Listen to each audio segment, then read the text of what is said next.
حمله موشکی ایران به اسرائیل. جزئیات لحظه به لحظه این اتفاق.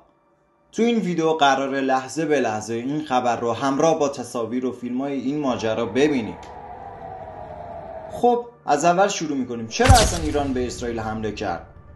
2 روز پیش بود که اسرائیل به کنسولگری ایران تو کشور سوریه موشک زد و 7 نفر از مسئولین کشور رو از دست دادیم.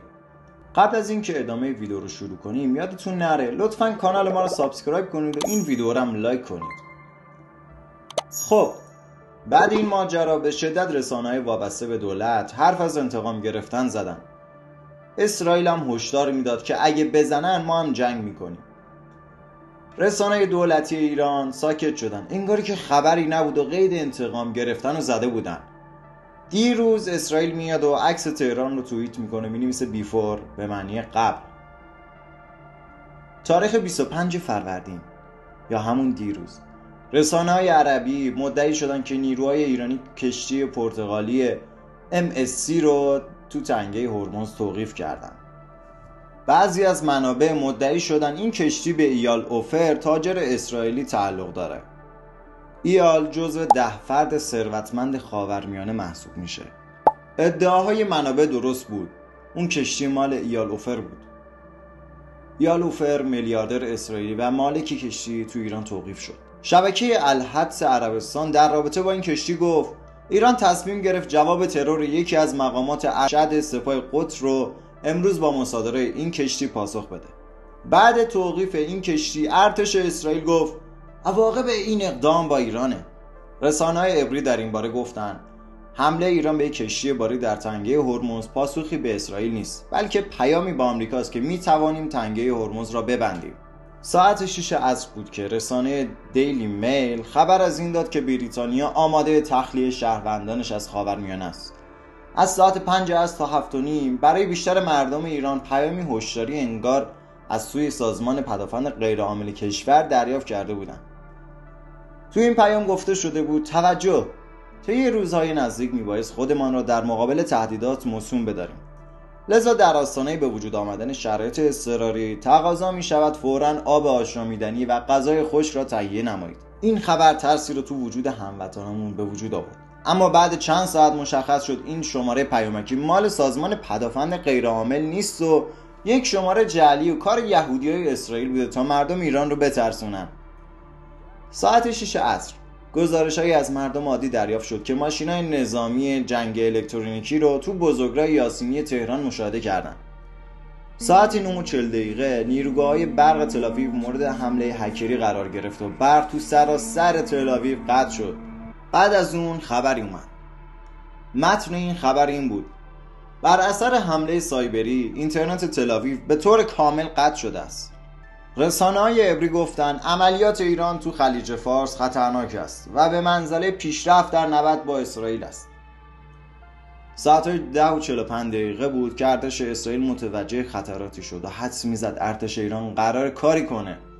پس ارتش اسرائیل هم درخواست جلسه اضطراری کابینه جنگ داد. اسرائیلی متوجه شدن که خبرایی هست و حتی منابع خودشون گفتن که ارزیابی ما در اسرائیل این است که پاسخ ایران امشب خواهد بود. بعد این خبر تصاویری از جلسه اضطراری وزیر جنگ اسرائیل با رئیس ستاد فرماندهان ارتش اسرائیل پخش شد که تو صورتشون ترس و میشد تشخیص داد. نزدیک ساعت 11 شب بود که پناهگاه‌ها تو کل کشور اسرائیل باز شدن و حتی بنیامین نتانیاهو و همسرش رو از ترس به مکانی نامعلوم بردن. حتی تو اون ساعتها همه سیاستمداران اسرائیلی دستور موندن تو اسرائیل و لغو تمام سفرهای خود به خارج از کشور رو دریافت کردن. کل اسرائیل تحت فشار شدیدی بود. این یک اغراق نیست، این حرف خود منابع اسرائیلیه. حتی به خاطر تهدیدهای ایران 55,000 نفر از اسرائیل فرار کردن. بریم با هم یه سری تصاویر از اسرائیلیا در پناهگاه رو ببینیم. تو همین ساعتها بود که ارتش اسرائیل اعلام کرد که تمامی نیروهاش در آماده باش هستند و حرکت 10 هواپیما را به عنوان بخشی از آمادگی برای مقابله با تهدیدهای ایرانی‌ها متوقف کرده. آسمون ایران و اسرائیل کامل کلیر شده بود و حتی سمت خاورمیانه هم پروازی انجام نمی‌شد. مردم اسرائیل به فروشگاه برای خرید مایحتاج جنگ هجوم برده بودند که دیگه بطری آبی هم تو مغازه‌هاشون نمونده بود. وضعیت اضطراری بی‌سابقه‌ای تو اسرائیل برپا شده بود. رویترز در این باره نوشت ایران می‌خواهد از پیشرفته‌ترین موشک‌های خود علیه اسرائیل استفاده کند. از ساعت 12 شب مردم تونستن صدا و حتی پهپادهایی که از سمت غرب کشور حرکت کردن رو ببینن.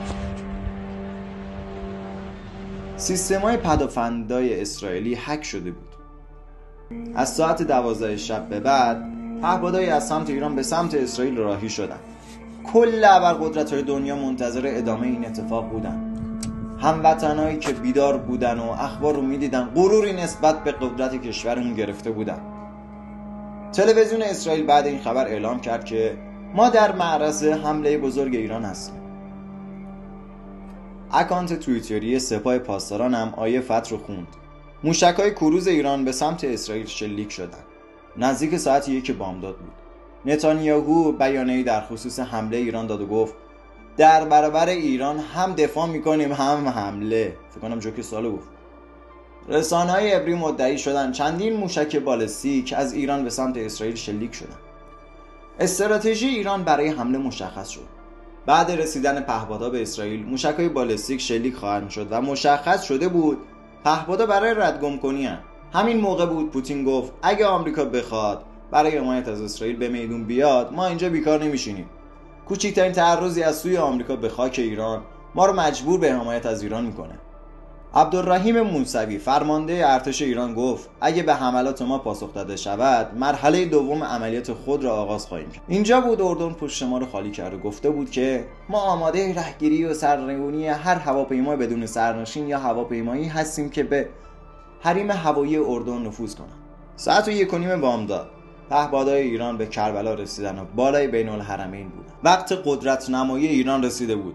رسانه‌های ایرانی درباره وزیر دفاع ایران گفتند هر کشوری که حریم هوایی یا خاک خود را برای حمله به ایران باز کند قاطعانه جواب خواهیم داد.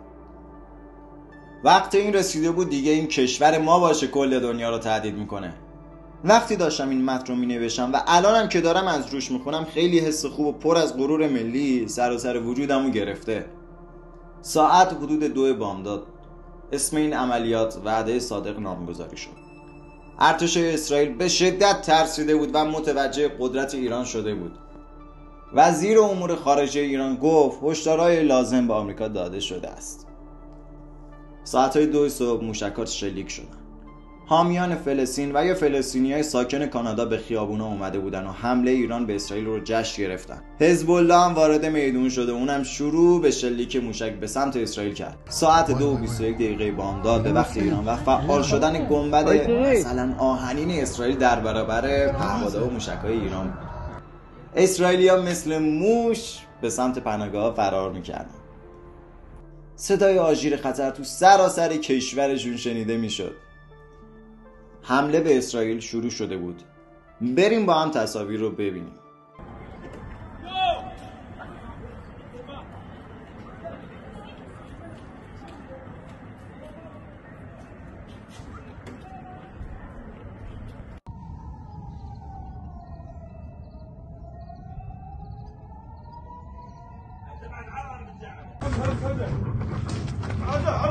صبرت والله صبرت. المطار طاح المطار. المطار جوا.